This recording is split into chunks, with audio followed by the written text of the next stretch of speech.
नमस्कार, आदाब साथियों। आप सभी का एक बार फिर से मेरे YouTube चैनल में बहुत बहुत स्वागत है।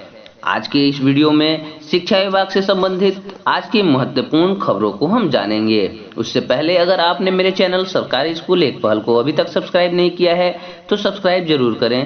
साथ ही बेल आइकन को दबाना बिल्कुल ना भूलें ताकि आने वाले हर एक वीडियो का आपको नोटिफिकेशन मिल सके। फेसबुक और इंस्टाग्राम के पेज को लाइक करें, ट्विटर पर हमें फॉलो करें। तो चलिए आज के दिन भर के शिक्षा विभाग के मुख्य समाचार को हम जानते हैं।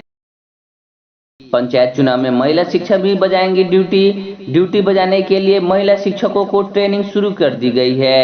ऐसे महिला शिक्षकों को पहली ट्रेनिंग हो चुकी है, अब दूसरी ट्रेनिंग की बारी है। पुरुष शिक्षकों की तरह महिला शिक्षकों की ड्यूटी भी उनके ओहदे के हिसाब से लगी है, यानी जिनका वेतन जितना ज्यादा उनका ओहदा उतना ऊंचा। खासकर पंचायती राज एवं नगर निकाय महिला शिक्षकों की बात करें तो ड्यूटी के लिए उन्हें नियुक्ति पत्र पोलिंग ऑफिसर के रूप में मिले हैं। पोलिंग ऑफिसर की 3 श्रेणियां हैं: पोलिंग ऑफिसर 1, पोलिंग ऑफिसर 2 एवं पोलिंग ऑफिसर 3।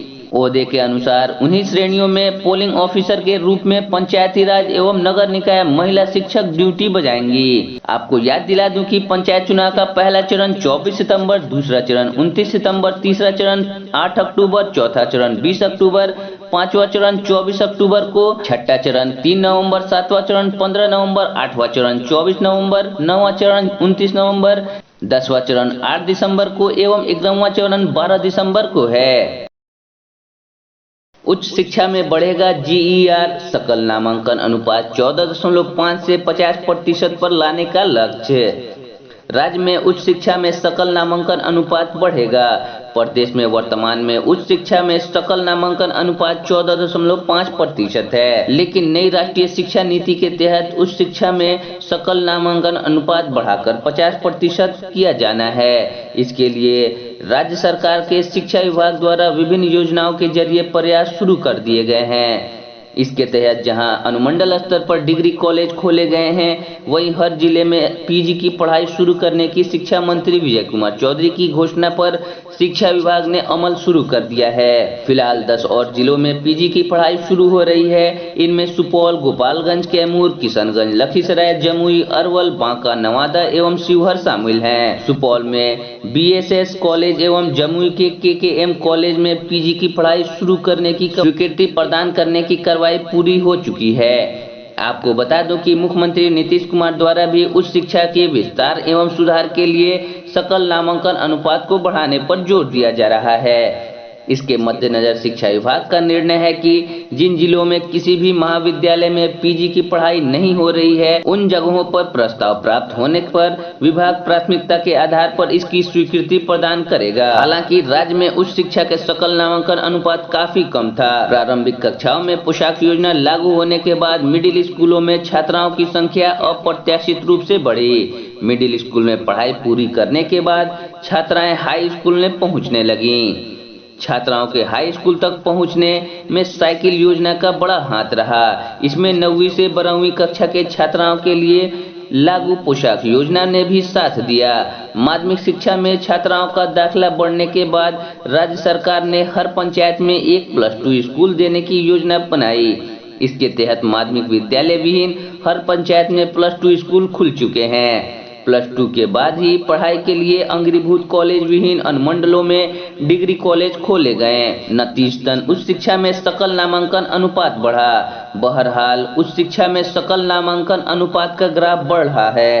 यह ग्राफ हर जिले में पीजी की पढ़ाई से और बढ़ेगा। नई शिक्षा नीति में मातृत्व, मातृभूमि और मातृभाषा पर जोर। अपने को नवाचार में केंद्रित करें शिक्षक। पटना विश्वविद्यालय के पूर्व कुलपति डॉक्टर रास बिहारी प्रसाद सिंह ने कहा कि हमें अपनी मातृभाषा पर गर्व होगा, तभी क्षेत्रीय भाषा समृद्ध एवं विकसित होगी। क्षेत्रीय भाषा में अपना और क्षेत्र का विकास निहित है। यही कारण है कि नई शिक्षा नीति में मातृत्व, मातृभूमि और मातृभाषा पर जोर दिया गया है। वे रविवार को सांस्कृतिक एवं शैक्षणिक संस्थान स्वरांजलि के तत्वाधान में मंगल तालाब परिसर स्थित बिहार हितैषी पुस्तकालय में आयोजित शिक्षक पर्व समारोह में संबोधित कर रहे थे। डॉक्टर ध्रुव कुमार ने कहा कि अपने पेशे से जुड़कर सभी अपनी जवाबदेही निभाते हैं, लेकिन कुछ अलग सोचने, कर गुजरने और प्रेरित करने वाले ही अलग पहचान बना पाते हैं। इससे पूर्व शिक्षक पर्व समारोह का उद्घाटन दीप प्रज्वलित कर डॉक्टर रासबिहारी सिंह वाणिज्य महाविद्यालय के पूर्व प्राचार्य डॉक्टर ब्रह्मानंद पांडे, शिक्षाविद डॉक्टर ध्रुव कुमार एवं मरवाड़ी उच्च विद्यालय के पूर्व प्राचार्य अनिल रश्मि ने सामूहिक रूप से किया। इस मौके पर कला एवं संस्कृति के विस्तार एवं विकास के लिए काम करने वाले जितेंद्र मोहन, आभा रानी, नेक आलम, ओंकार आनंद को शिक्षा रत्न, कला रत्न और नाट्य रत्न से सम्मानित किया गया।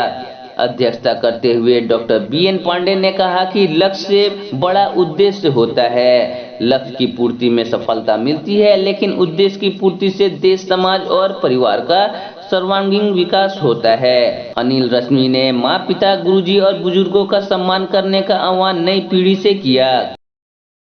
टीईटी शिक्षकों ने दी आंदोलन की चेतावनी। टीईटी शिक्षकों ने अपनी मांगों को लेकर आंदोलन पर उतरेंगे। टीईटी संगठन के बीच एकता स्थापित करने के लिए रविवार को यहां रेड क्रॉस सोसाइटी के सभागार में बैठक हुई। एकता स्थापित करने के लिए 4 शिक्षकों की एक कमेटी बनाई गई। इसमें प्रभात रंजन, सौरभ भारद्वाज, मुजीबुर रहमान एवं मधुरेंद्र भारती शामिल किए गए। बैठक में टीईटी शिक्षकों का अलग संवर्ग बनाने, राज्यकर्मी का दर्जा देने, प्रधान शिक्षकों की नियुक्ति में टीईटी अनिवार्य करने, प्रधान शिक्षकों की नियुक्ति में टीईटी शिक्षकों के लिए शिक्षण अनुभव की बाध्यता समाप्त करने, टीईटी पास कर बिहार में शिक्षक के रूप में सेवा देने वाले शिक्षकों को भी प्रधान शिक्षक की बहाली में शामिल करने तथा प्रखंड साधन सेवी एवं संकुल संसाधन केंद्र समन्वयक के पद पर बिहार लोक सेवा आयोग के माध्यम से नियुक्ति की मांग की गई। MACPS के लिए माध्यमिक शिक्षक गोलबंद। माध्यमिक शिक्षक MACPS के लिए पूरी तरह से गोलबंद है। इस पर पटना प्रमंडल माध्यमिक शिक्षक संघ के प्रमंडल कार्य समिति की विस्तारित बैठक में चर्चा हुई।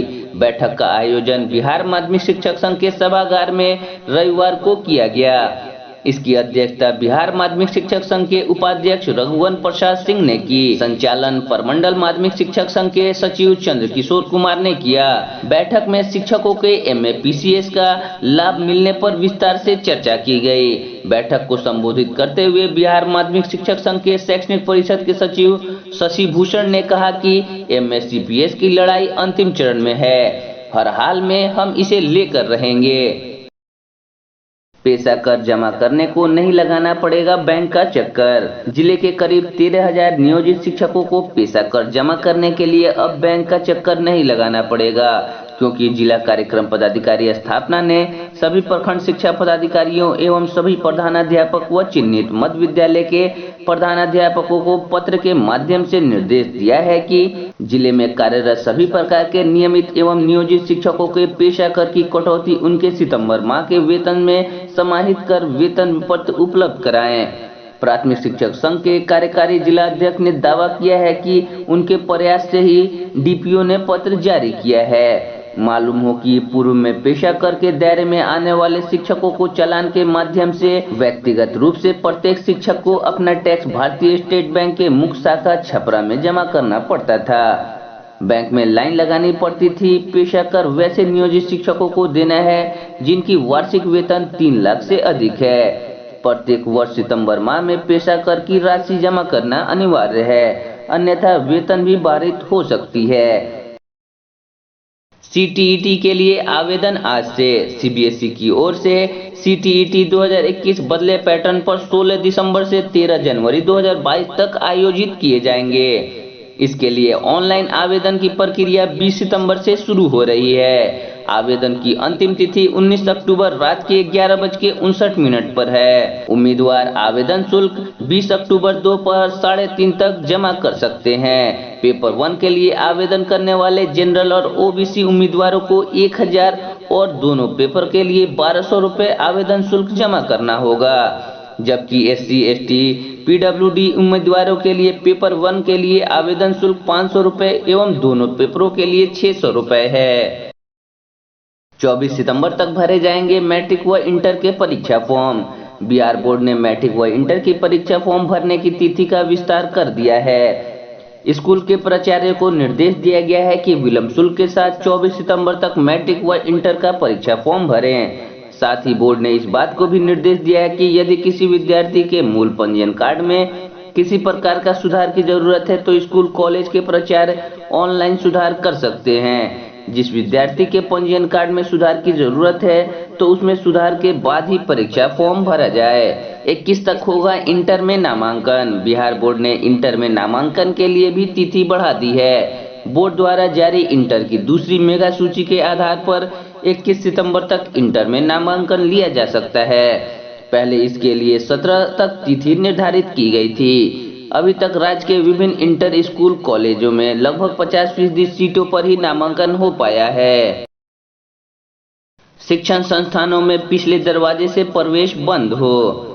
शिक्षण संस्थानों में पिछले दरवाजे से होने वाले दाखिले पर दिल्ली उच्च न्यायालय ने चिंता जताई है। अदालत ने कहा है कि अब समय आ गया है कि मेडिकल कॉलेजों सहित अन्य शिक्षण संस्थानों में पिछले दरवाजे से होने वाले दाखिले पर तत्काल प्रतिबंध लगे। न्यायमूर्ति विपिन सांधी व न्यायमूर्ति जसमीत सिंह की पीठ ने 5 छात्रों की अपील को खारिज करते हुए यह अहम फैसला दिया है। इन छात्रों को काउंसलिंग में शामिल हुए बगैर LN मेडिकल कॉलेज भोपाल में प्रवेश दे दिया गया था, जबकि सुप्रीम कोर्ट का आदेश है कि नीट और केंद्रीय काउंसलिंग के जरिए ही प्रवेश हो।